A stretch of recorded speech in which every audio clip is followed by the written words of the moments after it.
Okay, I know my hair's all crazy. I mean, I can't really worry about my looks at this point because, I'm in the process of moving and having to, figure a lot of shit out. And I don't really have a lot of time in the day. I don't know, like, the devil's possessing everyone around me. Fucking, there's just, like, been blockage after blockage. But, like, some things have gone well. Like, there has been things that have been going good. But it's like nothing's easy, and there's a lot of things I think about, like even looking at myself in the video. I'm like, god, I'm a fucking shell of what I used to be. It's like so much of like what's happened, like I gained so much weight. And like I even had this whole entire thing where I was planning on losing weight, but it's like it's impossible to do that in this house. Like just point blank, it's impossible because it's like as soon as you tell somebody that, then everybody's like trying to offer you donuts, trying to offer you this, trying to offer you that. And also like I've been low on, and like when you're poor, you don't really have the luxury of choice. Like, so whoever's buying the food in the house, you just kind of have to eat it, you like, even if it's unhealthy or it's not like, and then you put up with like the kind of bullshit of like, well, you should have more self-constraint, you should do this. It's like I'm stressed to the max and none of you are helping me, so like really like, don't fucking judge me. um and and like I'm sick. I had like, it's not visible, it must have gone down. It does feel lesser than yesterday, but I have like sores on my tongue. And I have like this, I don't think it's postnatal drip, but like, I don't know, something's leaking here and it goes into my throat. And whenever I talk, uh, like, like I have to clear my throat a lot. I don't know if I thought it was allergies, but I took allergy medicine yesterday and it didn't help. So I'm thinking, oh no, I'm starting to get sick. Um, and then the sores on the tongue are obviously stress. But yeah, no, I don't really have like a point to this video. I just kind of want to vent. Um, but yeah, like, and also, mm, like I have all these boxes behind me, and like, and once I get into my own apartment, I'll probably feel more comfortable talking about some more personal things. But like at this point, I feel like mum's the word, and I have to just kind of endure everything until I get to that place. Like, it's like leave quietly, like leave as quiet as possible. Like don't say fucking anything, because it's like, because that's what I realized with like with most of what like in the past. It's like I just like had an epiphany. It was kind of like I went through a dark night of the soul again. And like I said, I'll explain it more later. I don't feel comfortable talking about it right now. I mean, it's all on my blog.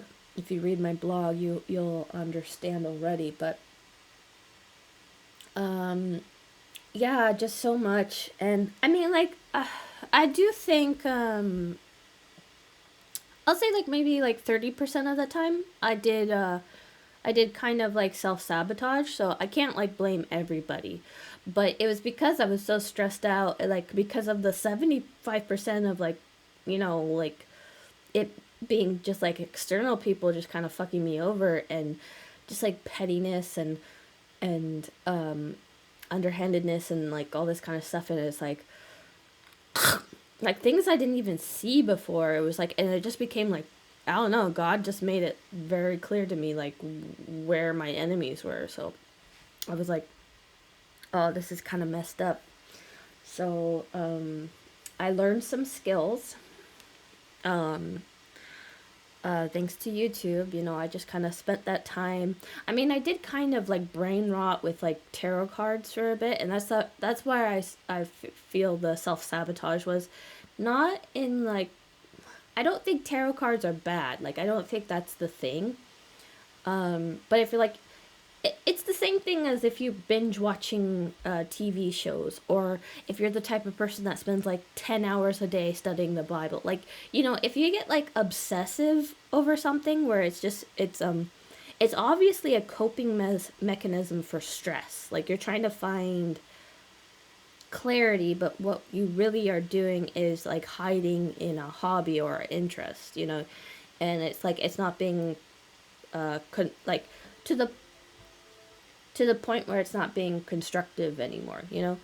And like even some of the tarot card readers were like, you know, like, hey y'all, you know, maybe you need to like take a break, like, you know, like you know, so because I'm sure they were starting to get like, you know, like almost ravenous or like crazed messages. And like I'll be honest, I do post kind of trolly comments, but it's not out of like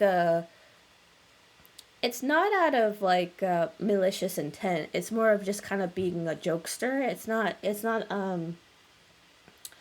rarely have I approached a tarot card reader and like and just like kind of wanted to like thrash them around.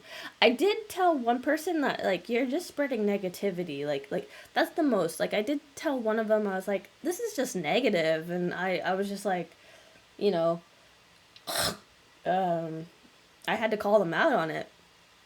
Um but other than that, not really.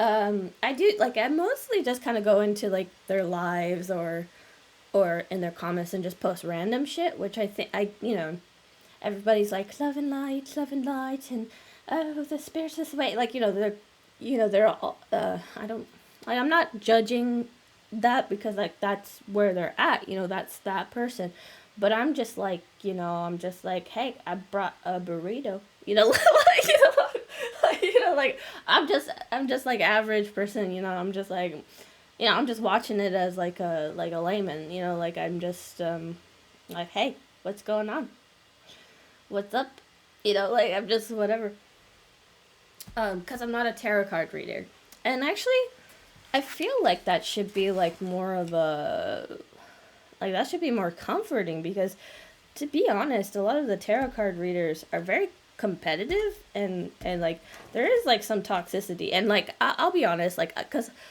for a good while I said, oh, I'm not into gossip and whatever and not like that, which is true, like around me I don't really get caught up in like what people talk about or whatnot, but I'm still human at the end of the day, so I still indulge a little bit, you know, with it, like, and it's usually via, you know, vicariously through tarot cards, you know, and um but it's like you know, but it got to a point where I was like, oh, this is a little too much. I don't want to, like, I'm falling into the abyss at this point. So I was just like, so I kind of had to take a break. And I even like kind of deleted some people that I was watching, like, you know, and I think that is smart to do. Like this is just advice for everybody. Every month, go through your subscription list and figure out, do I really resonate with this person still?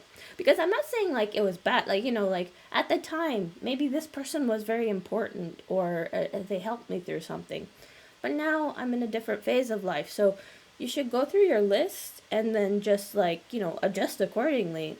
I didn't do like a major like unsubscribe, like I probably unsubscribed from like 5 or 7 people out of like, I don't know, like I think I have 200 on my list, but you know, you should always like kind of review your lists. Like, and I do that for Facebook too. Like, I go through my friends and be like, did I even contact this person? Do I imagine myself ever contacting this person? Like, you know, do I still value the memories with that person? You know, like all this kind of stuff. Like, you know, usually people kind of do that around the New Year's, and like they, you know, and they're like, you know, New Year, you knew me, sort of thing. I suggest monthly, but even like bi-monthly, yearly's good too. But like, you know, you should at least consider going through that kind of stuff once in a while. You know, because like even as the tarot card readers say, you know, like there's like residual energies, and like you need to let go of the past in order to embrace the new and stuff like that.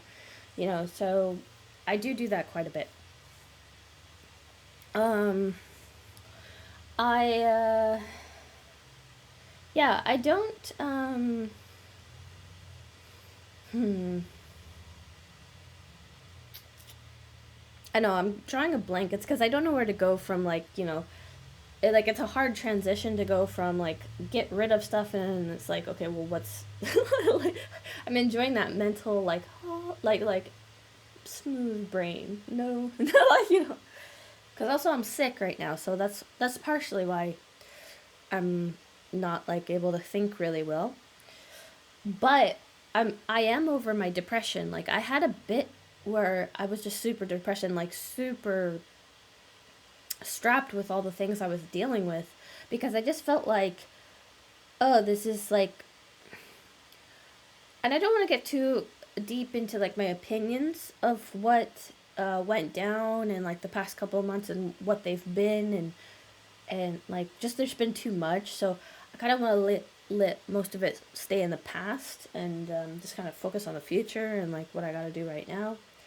Unfortunately, like I can't go down to, like I'm involved with housing and stuff like that, so and they're closed today, so I have to wait until Monday to, you know, send in some paperwork, and then like, and then there's like emails and stuff like that, and then there's also like emails that I can't check on my phone because um um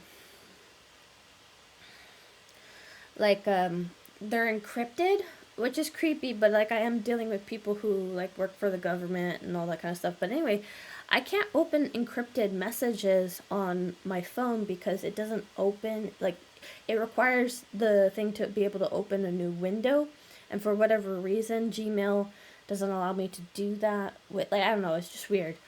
So I have to, like, whenever I get that kind of email, like, and say I'm like out and about, running errands, I have to wait until I get home or and access my computer before I could read it. So it's kind of inconvenient because, like, it means that, there's a lot of information that I'm only able to get in one place. And then also something like I'm receiving government benefits right now, so um, but for whatever reason, like, okay, so this is a new thing, an update for the government, if you will. You have to have a registered device to authenticate your identity. Um, like it's usually a phone or something mobile, because you need to have the Authy app and stuff like that. But for whatever reason, and I went down to the Social Security office and I asked about this, and oh my God, the lady was just like a complete bitch, and she didn't help at all, and it was really stupid. Like because she apparently authenticated my phone number, so it was my phone, and but she said, oh, but there's no there, like, you don't have an account on the website. And I was like, yes, I do. And I was like, I have proof, I have a fucking email. And like she just kind of shut down. It was really stupid because she thought, like, because like I changed my information because, okay, the thing is my SSI got lowered quite a bit because when I was making Pixie Road, I had to take out like a credit card, and apparently that qualified as this is the thing, is like they flip flop all the days dang time, because when I first got my SSI, they were like, okay, you have okay, so this is how it's supposed to work. You have sustainable gains activity, which is like, so you get SSI, and if you happen to have like the ability, the capacity to get another, like to get a job and to earn some like extra income, you do have like a threshold in which like that's allowable. It's usually like 1,000, 2,000, like depending on your disability or situation. And so I was like, okay. Um, and like, and also there's like all these rules of like, like if you earn a certain amount, like say you got a big amount in 1 month, they're not going to garnish you. Like it has to kind of even out to like a certain amount a month. And there's like a trial period, like, there's all these like stipulations and self face, like you know protection over your ability to try and earn income. uh and I was like, okay, that's good, like that's understandable, that's great. Anyway, I didn't go down the path of trying to get like a salaried job. I decided that I wanted to pursue, getting an LLC, trying to create a video, like, I went into more like creative endeavors. Like I was trying to do all this kind of stuff. But I did take out a credit card for a few $1,000s and use that to try and like, you know, fund some of the stuff. And like, I always knew it was going to be temporary. Like I always knew that it wasn't enough, and that I eventually needed to get something more, or something like that. But like, lots of things happened, life happened, and I wasn't able to live out my dream. And, I still have that credit card debt, so it's like, okay, well, I gotta pay it anyway. Like, like, well, at least it's only a couple thousand, so I, like, even though it was a risk, I didn't feel like it was a bad risk, and, and I could pay it, and, like, I mean, I have to live miserly, but at least it's doable. Apparently, SSI thought that I was earning an income. And then also the thing is, like, I have all these little side things, like as a freelancer, doing art and helping people with English and Japanese and stuff like that. I did do little side gigs here and there, like, so I was earning like some extra money, but it wasn't anything within the realm of the sustainable gains activity. Like, it was still under the threshold of what I was allowed to earn. But I got penalized, and they said, oh, well, you're overpaying this, blah, blah, blah, blah. And so, like, we went to the office, and they were like, oh, well, it's because you had unreported income. And I was like, so I had to gather all, like, I was like, okay, well, what are all the websites I used for, like, so I gathered five, like, I got the certificate of earnings from Upwork, I got the certificate of earnings from Fiverr, I got the, like, and from Twitch, and, like, everywhere that I was earning, like, these random sources of income. And I presented it to them, and they were just like, what the fuck is this? And I was like, well, you're claiming that I'm earning extra income. This is, I mean, which is true, but it's not, it's not according to the sustainable gains activity. Like, you guys are basically breaking your own rules here. And, like, the lady was like, well, no, this is, like, the sustainable gains activity is only for SSDI, not SSI. And, like, that's bullshit, because I remember being told, like, 3 times that it was for SSI. And even when I got it and when I read it, it was for SSI. So, like, they were talking out of their ass, really. And I was like, this doesn't make any sense. And then they were like, well, no, it's for the credit card. And I was like, even if you take the amount with the credit card and, like, divide it within 12 months, it does not make, like, still, like, if you add, like, the small amount of income I was earning from doing my gigs and stuff like that, and then the credit card on top of that, it still doesn't reach the sustainable gains activity. So why am I being garnished? And then, like, we had to go another time, and they were like, well, it's because you didn't pay rent to your mom, like, because I moved back in with my mom. And I said, I only started doing that, like, I stopped paying for rent as soon as my money decreased, because I, in fact, had no extra income to spend on, like, it was an agreement that my mom and I came to, because it was like, I don't have any money for, like, I don't have the bill. And she was like, fire. And I reported it anyway. And so, like, it was kind of ridiculous.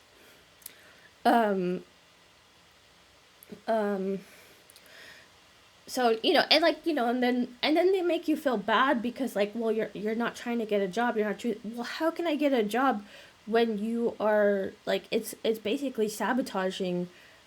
Like, even when I was trying to do freelancing, like, and it didn't even reach the sustainable gains activity, It's like, you're punishing me for making a small step, like, and this was my fear all the time with earning money, because I was like, well, what if I do get a job and I reach that sustainable gains limit, and then I'm not able to, what if I'm not able to continue, and then I lose my benefits? So, it was always that kind of thing, and it's crazy that it happened over the most cautious of steps, like, it was like I was worried about being punished for a bigger step, But fuck, I got punished for an even smaller step than I imagined. So they are so strict, uh, it's not even rigid. They're not like, because they're not going according to their own rules. Like it's complete. Like they, like every time I talked to somebody at the office, it was completely, just like they made up. Like it was like they just kind of like ripped it out of their ass. Like they didn't. It didn't seem to follow any sort of actual like rules and what they say is allowed. So it was kind of, yeah, it wasn't great. Um, but anyway,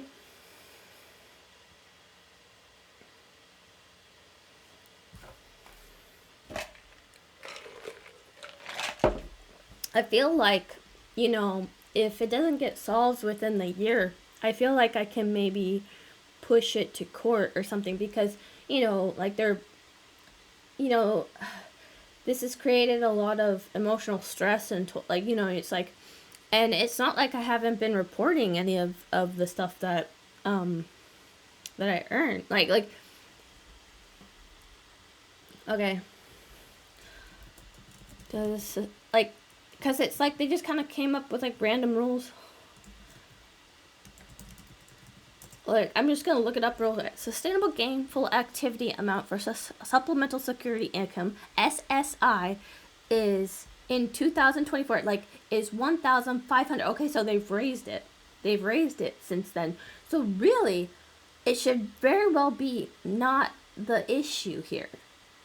Like, sustainable gains activity is the amount of money a person can earn before their Social Security or SS benefits stop.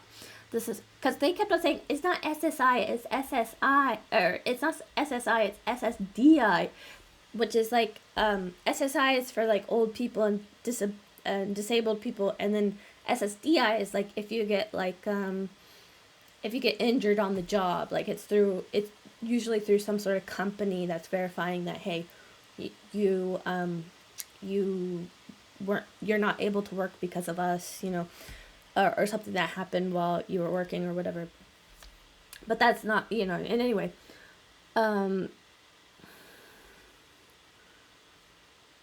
so essentially, the statistic determination process considers a person's earnings and work activity. Some activities that qualify for SGA include office jobs, temp work, seasonal work, part-time jobs, freelance work, self-employment, ride-share driving, handyman work, delivery work, and manual labor.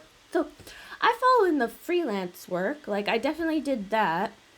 But like I said, it was not to the amount of sustainable gains activity. Like, I didn't earn $1,550 a month. So why are they garnishing it? Like, and even if you like I said, even the credit card that I took out wouldn't have equated to that amount, like stretched over a year, like for it to be a month thing, so like it's just been really like 100% bullshit. And so like we're saying, like, you need to waive the fee, because they're trying to say that on top of paying my credit card, I have to pay the government extra fees for using my credit card. Like they're trying to like add fees upon like, not only do you owe, but you owe more because you did this, and it's like, but I didn't do anything significant to increase, like, and like, and it's like, okay, I don't remember her name, Paula at booth 7 at fucking, like, I'm gonna call them out. So Morgan at booth 4 in the Social Security office in Salem, Oregon. She's a fucking bitch. Paula at booth 7 is very absent, but at least she's not, like, she just thinks she knows what she's talking about, but, and then Rena, she actually helped. She was my case manager, and she didn't, like, for a while she wasn't helping, but she eventually did, because she overheard the whole conversation. I was like, yeah, because, like, they're, like, because a lot of times, like Morgan was saying, like, well, sorry, I misspoke, and I was like, well, you work for a government job, Morgan. You really can't afford to misspeak.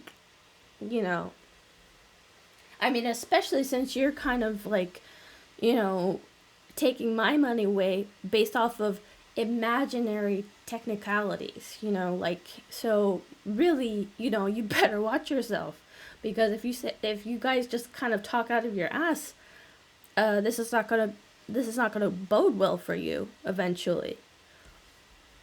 Um. Anyway,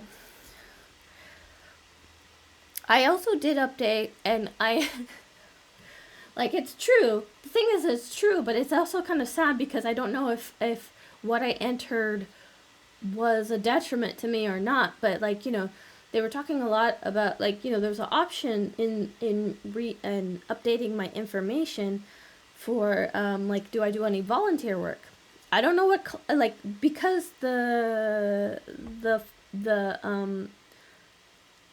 the application is so vague. I wasn't really sure what qualified as volunteer work, but I was like, well, yeah, I do volunteer quite a bit, because like, when you are a freelancer, a lot of times people want you to do, like, for example, if you're doing art, well, it's in the same line as, like, okay, if you work for an office, but they want you to be an intern, an unpaid intern, and so you're like, you're working, but you're not earning anything.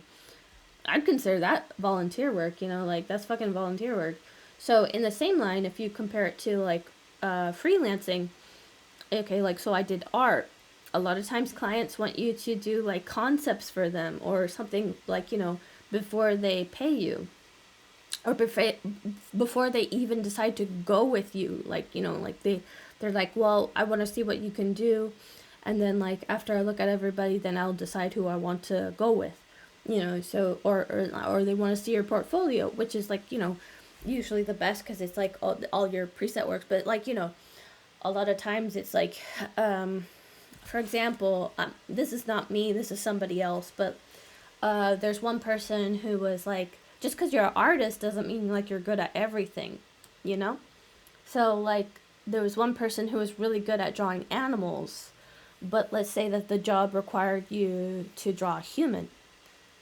And like, so like, you know, your portfolio doesn't like have any examples of humans, like, you know, like, so you have to make a new one just specifically for that job. So it's extra time in order to spend towards, you know, just even applying for the job, because they're like, if you show them your portfolio, and of course, like, it shows that you have like, let's say it was like hyper realistic animal photos, that doesn't necessarily mean you could do that for humans. So like, so the customer might say like, no, you don't have any examples, I don't want to go with you. And then if you take the time to like draw a human, that job might already be taken, you know, like, by the time you finish. So it's just like it's a constant upstream battle. And like, and that's the same with you know, with helping with English and Japanese. A lot of times people, you know, they just want like a language exchange, like, you know, they don't want to, they either can't afford a tutor, or they just want to do language exchange, which is basically trading skill sets, you know. So you know, and like, maybe if you build up a good rapport, you know, like, maybe after you've done it for a while, because like, so that also requires you to be very adamant, like, okay, let's say I'm studying Japanese and my partner's studying English, right? They want to study English because they need to pass an exam. They need to pass like the TOEIC or TOEFL, or the IESTL or something. Like, there's a lot of different English tests. Let's say that's their goal. Um, you know, in the meantime, you know, we're just kind of exchanging languages, but like, let's say that they start asking more difficult questions that requires more thoughtful answers, not like a, hey, how's it going, are you drinking coffee, I like coffee, you know, like, not have everyday conversation, but they need to know like grammar, and they need to know like technical usage of words, you know, and maybe terminology and stuff like that, you know, and maybe they need help with their pronunciation, you know, like, more intense help. Well, usually, like when it gets to that point, I offer my service. Like I'm like, well, I can do that for you, but I would require like a payment because I can't like because I've done that in the past. I've even joined universities have allowed me to join their private forums to help students for free. But it's like but that didn't result in anything. It didn't get me a job. It didn't get me like it's they're just kind of like wanting free work. So and like and sometimes they lie and they're like, well, if you continue to do this, then like maybe we can hire you, blah blah blah, and it never happens. So so like now that I'm older and more bold, like when I get a language part, or like I kind of am more adamant, like, hey, you need to pay because you're asking for more, like you're asking for more intensive help, so I'm not going to do that for free. But sadly, there's people who go around like retired people, or like there's people who offer their services for free, so they'll skip you and go to the free person. So basically, like any sort of help has kind of been reduced to like being like like it's not useful anymore. Like I have gotten some students, like I've gotten like Casey and Hannah and a few others, like some one-on-one private tutoring and stuff like that. But that's like few and far between. Like not many people want to fork up the money in order to for someone to help them with their goals. So and sometimes it's not about them being greedy or something. Sometimes they just don't have it, and like that's just the reality of the world. But for the people who do have it, yeah, they still don't want to pay, or don't believe it's worth it. Like even like since AI has started to take over art jobs, what used to give me $400 is now reduced to like $10. Like people aren't wanting to, like people don't have a realistic expectation of how much it costs to pay for art anymore. Um, so it becomes very difficult. Um, and I guess you're probably wondering, okay, well, why don't you get like a and I've already been through this though. Um, okay, like because people are like, well, why don't you get a stocking job? Why don't you do this? Why don't you do that? Blah blah blah blah. Like just get like just work at a cafe shop or something like that. I have tried. I have tried. Like I went over to Starbucks the other day, and there was a lady. There was like an old lady applying, and so like, and but I asked like the front counter if like I already knew the answer because I was like, there's somebody being interviewed in the lobby, so I was like, but I figured like, hey, is there any openings? Whatever, blah blah blah blah. And this is also a lot of times the case too. You apply online and nobody checks the online application, and then you go to the branch or like the brick and mortar place, and then they're like, oh, we already hired somebody. So you know, like, and then on top of that, they expect you to put like 110% into a job that one, you might not even be suited for, and two, like it's just not worth it at the like it's just like it's not like it's not building me toward like what I'm trying to do, like it's not like it's not adding to my portfolio, it's not building my language skills. It's, I mean, like I guess it could be like build, like if a customer talks to me or something like that, then yeah, I guess it does kind of help. But I mean, like, God, if that's the case, then I need to like go work at a Wajimaya or something so I could use my Japanese at least, like um like there's not like, I mean, yeah, there I would get some money, but it's like I was very afraid of just being stuck in a place, then not being able to like advance myself really. and just kind of be bogged down with uh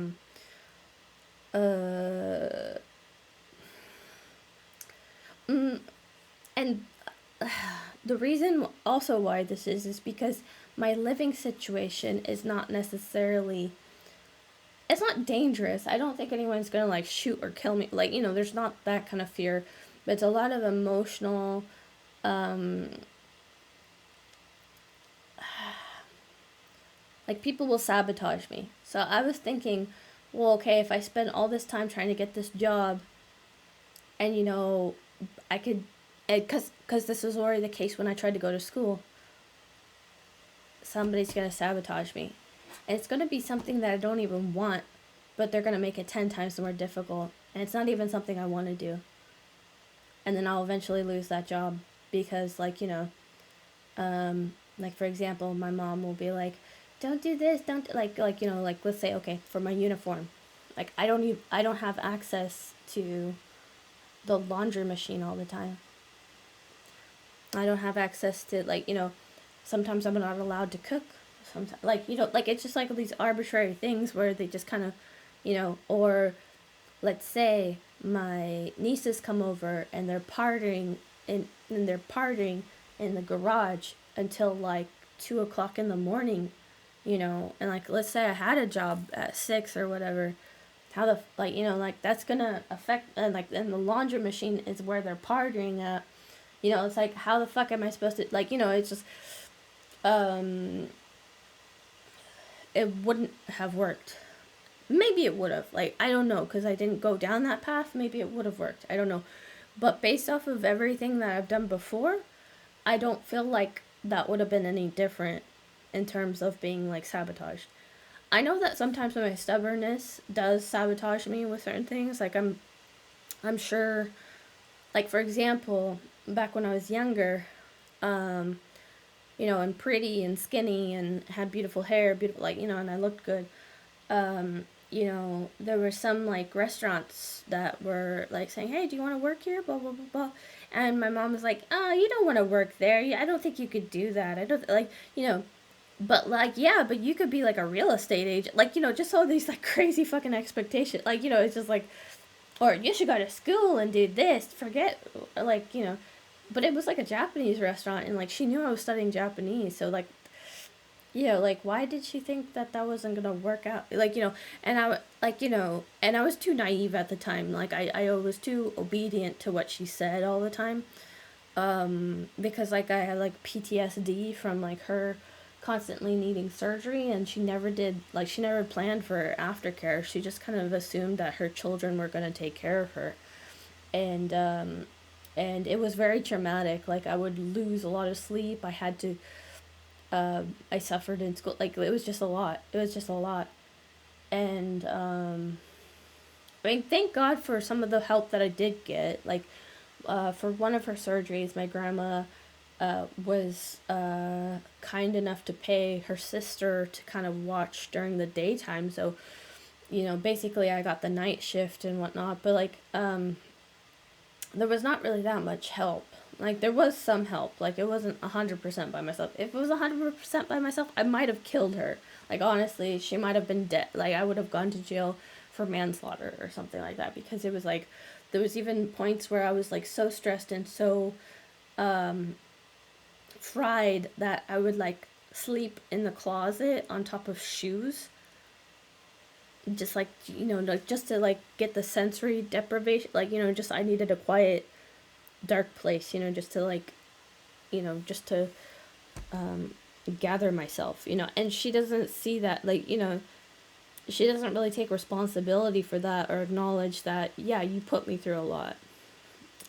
And like, so yeah, like, if I do have emotional dysregulation, it's not, like, it's very warranted, but I know that it's not always correct. I know that that's not correct, but it is warranted. Um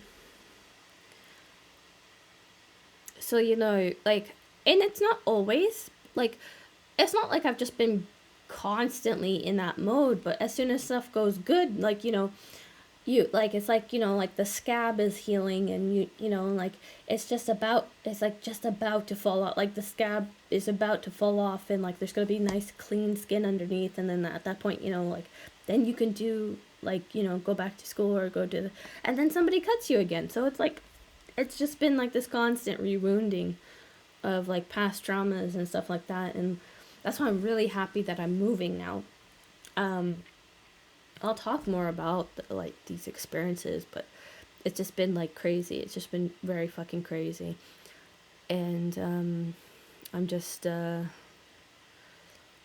I'm just kind of I'm just like I wrote in my blog, I said I feel like Louis from Unbroken, like going through the like not intern camp. Yeah, I guess it's like a prisoner of war. Yeah, basically I feel like I've survived like, like all that.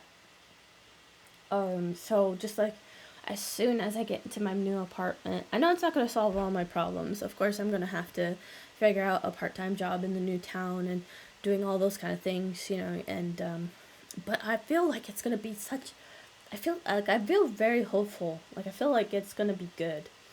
Um I'll get out of this stupid town. I've never even liked being here. Like ever since I've moved here, I hated it. And this is not like a like yeah, for a while it was like teen angsty, but no, it's just because there's not really been many positive experiences here. And the ones that I did experience was mostly due to like people who like that I wanted to like lived in different towns, and I want to go with them to wherever they were from, but it is what it is. Life is like, can't go back in the past. We can't we just kind of have to go forward. And I'm and I've learned what I've learned, and we're just gonna have to accept what happened. And you know but yeah, I feel like, and something did go through, like so, like I was worried about something, and it actually like part of the application process, and like it went through. So I'm like, oh, okay, like so I'm de-stressing. But I feel like I can't even celebrate with the people around me because I don't want them to be invited back in my life. Like once I go to this next town, I don't really want to have contact with like family, friends, and like because they they added more to my pain than ever helped. Not that they always hurt me. They have helped, but it's always come at a cost. It's always been a really hefty price, and they don't take accountability whatsoever. And it's just been a lot of lies and manipulation. And in the past I was kind of too naive to see it, but now that I'm older and now that I've been through stuff, it's like okay, now the veil has been lifted. So I'm like, okay, and I'm I used to be, because I am autistic, I used to try to tell the truth and and explain my situation, and I realized these people don't care. And if anything, they're going to use this information to keep me in this state of like consternation, confusion, and everything like that. Sometimes it was out of ignorance, like just the person just didn't know how to handle it, but some of it was intentional. So now that I've learned that, I'm like, okay, I get it now, and I have to be very emotionally and more physically self-reliant. So now that I have that, I'm gonna go to this new town, and hopefully it'll be good. I'm not like overly excited, but like I feel like it's gonna be good.